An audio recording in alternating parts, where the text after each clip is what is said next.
Hi guys and welcome back to JDM Culture AE. Today we have Afkan and his absolutely stunning S14 Silvia. Hi Afkan, how are you? I'm good, how are you?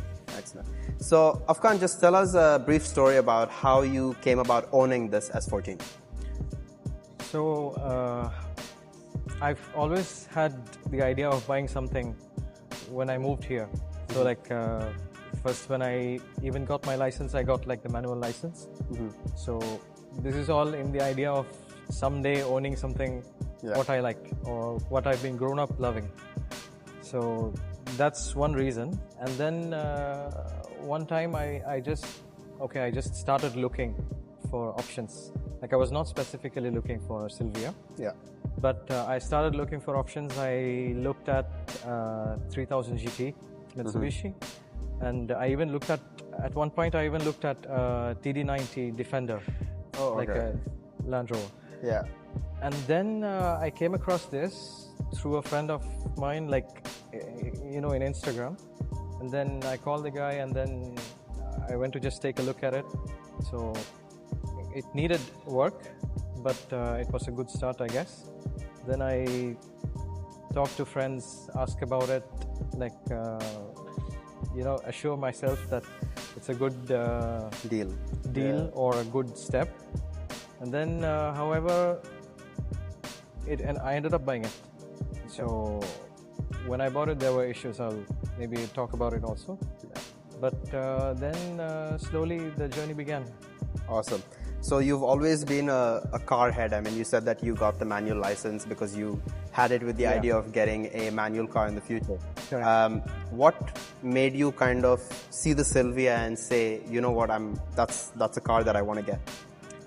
So one of the memories I have is that even before I know that what's a Silvia or what this specific car is, I remember having this exact car, surprisingly with this exact like the conversion on the front with S15 on my laptop, like the desktop wallpaper.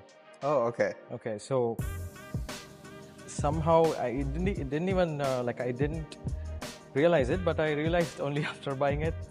So I've been a petrol head since my small days. So you spoke about that there were a couple of issues when you had initially bought the car, and you went through a journey to basically reach it to this point. So just walk us through that journey and what were some of the issues that you rectified. So when I bought it, it already had an RB25. Okay. So it has an RB25, not the KA24 that it comes with. So it had an RB25, but DT, the stock original RB25. Yeah. So when I bought it, it had issues with the piston rings. Okay. The turbo was kind of leaking. Yeah. Like I couldn't go high RPM.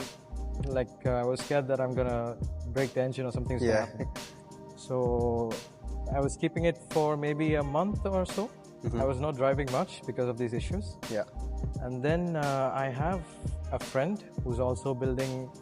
At that time, he was building the same car, same year. Okay. So then him and there were some other friends who actually were a good support in guiding me to like where to get things done or where to find things and things like that.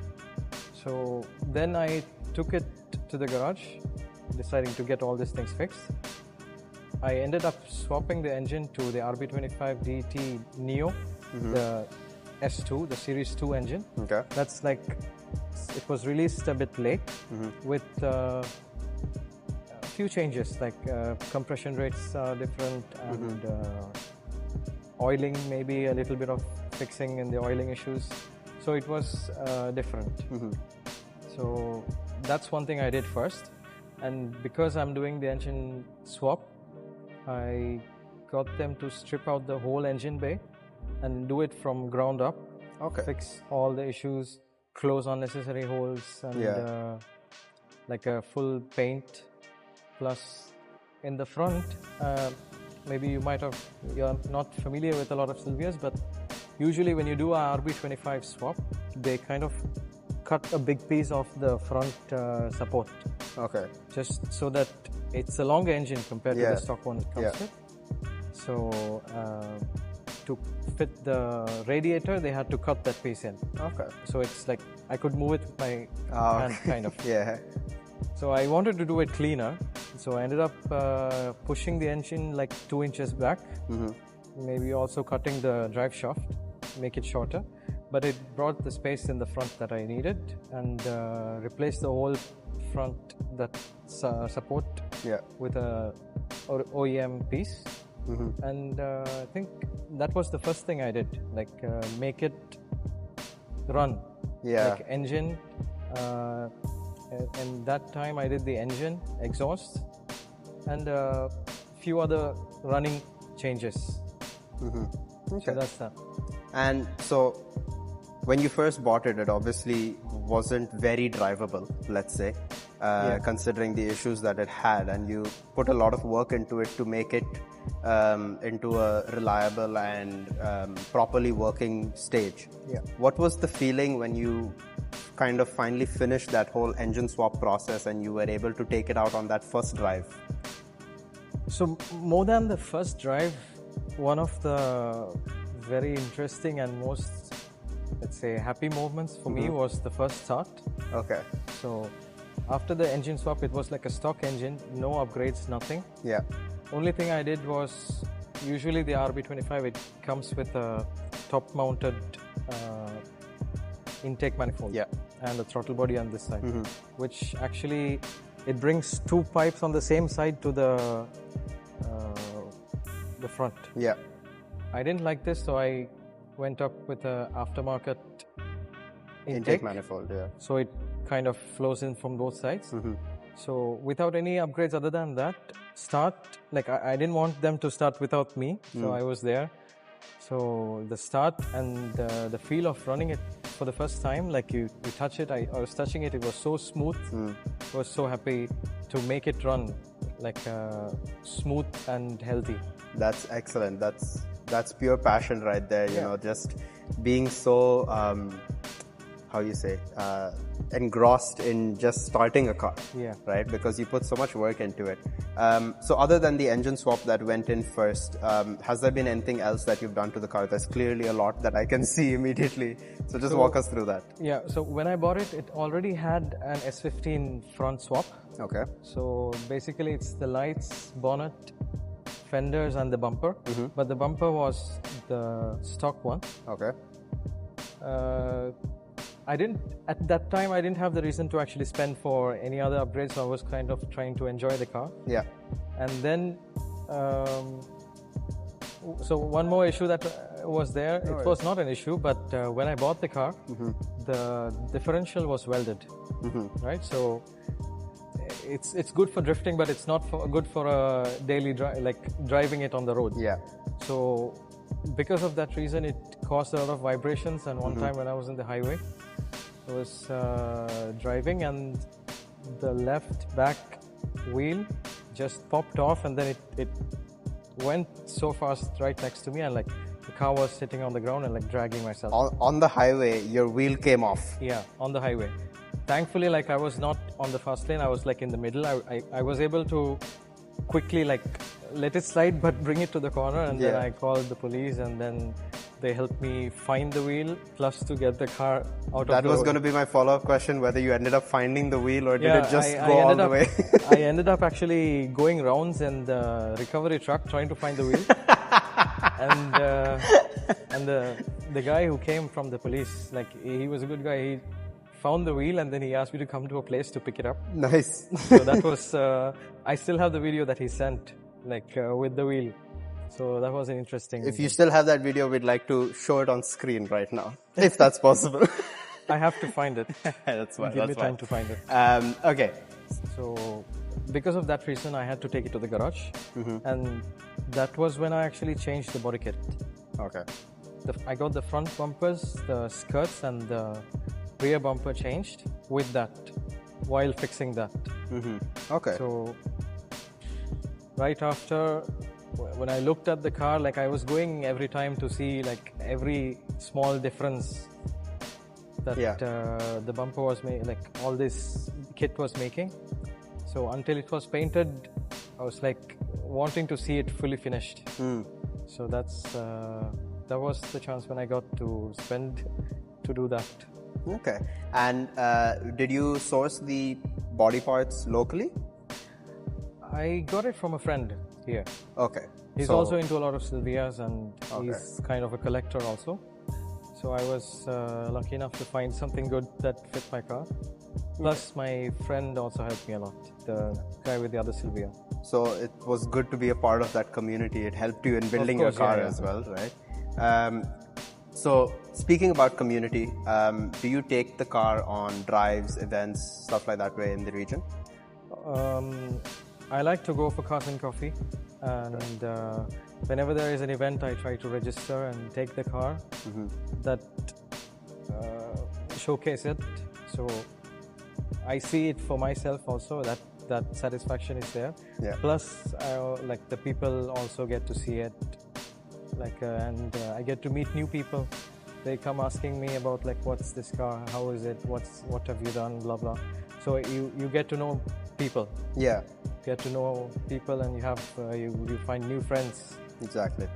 So you've been to a number of events. Yeah. You know, a lot of people coming and seeing the car. How do you view the culture and the passion for JDM in this region?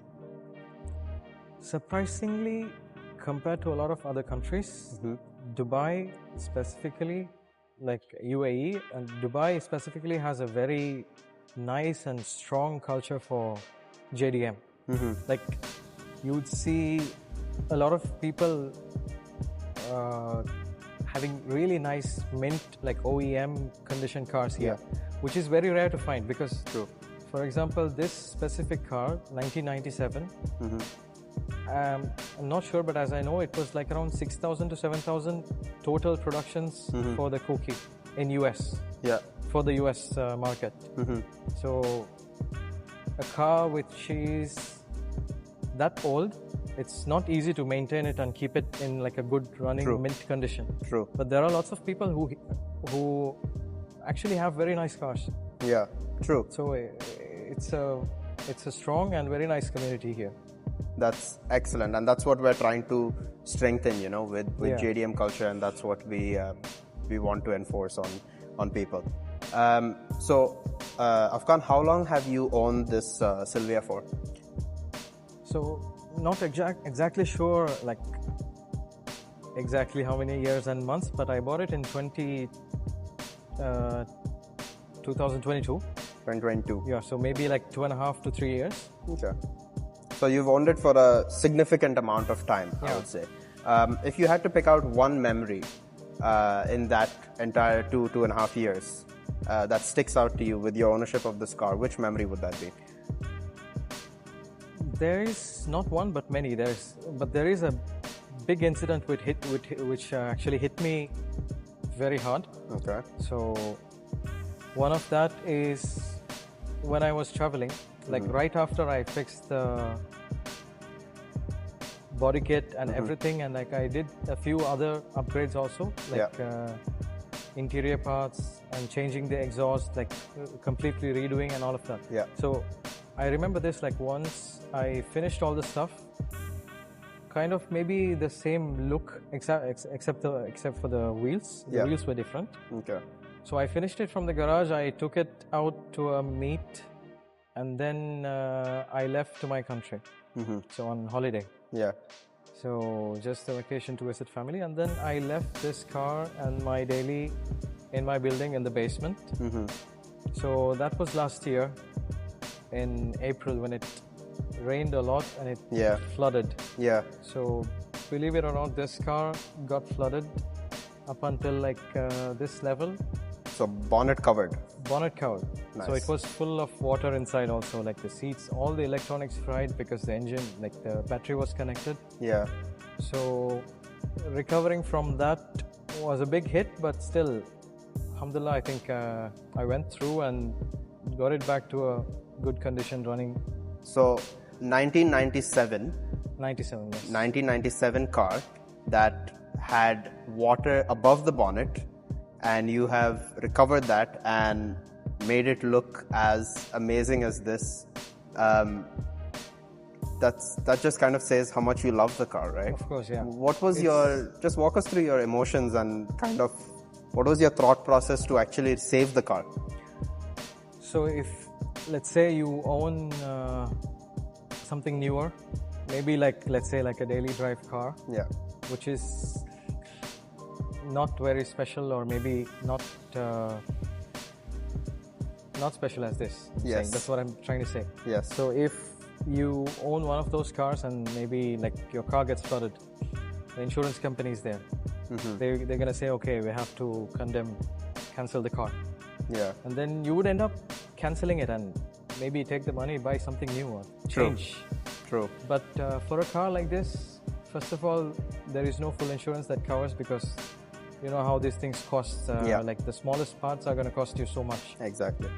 So even for me to sell it as that time as is or do something, like I was not feeling it. Yeah. So the first thing I did was I came back and then put it on a recovery, send it back to the garage. I didn't start or do anything. I didn't touch anything. But that's a good thing. Yeah. Like I was able to save everything from the engine to gearbox to differential, everything, running parts, except for the electronics. Yeah. So to do that, I think spend double the amount to just bring it back to life is not an easy decision, but true. Like because you need to plan your future on expenses and keep things rolling, right? Yeah, we all have our responsibilities, and that's so exactly. I kind of managed to, thanks to God, I kind of managed to get it back in a running condition in a good shape. I think it's been over a year now. Yeah, over a year. I think it's been over a year since this storm has happened. Like you said, you saved it and you spent a considerable amount of money to bring it back to running condition and properly working. I will now ask you this question: was it worth it? Definitely it is. Definitely it is. That just says, right, that it's a part of your heart. Yeah, like for example, like I've gone through a lot with this car. Yeah. I've had memories. I've had incidents with this car. Like it's all part of life or the memories that you'll have with the car. Exactly. Maybe let's say tomorrow I want to change it. It will be difficult because it holds a special place, right? True. Like of course, I would love to drive like a different car. Like there are other many cool JDM cars. True. Iconic cars. So still, I like how special it is. Like every time I come into my building, my other car, I just walk and just look at this before I get in the lift, True. So it's kind of that, it holds a special place. It's a very special car for me. True.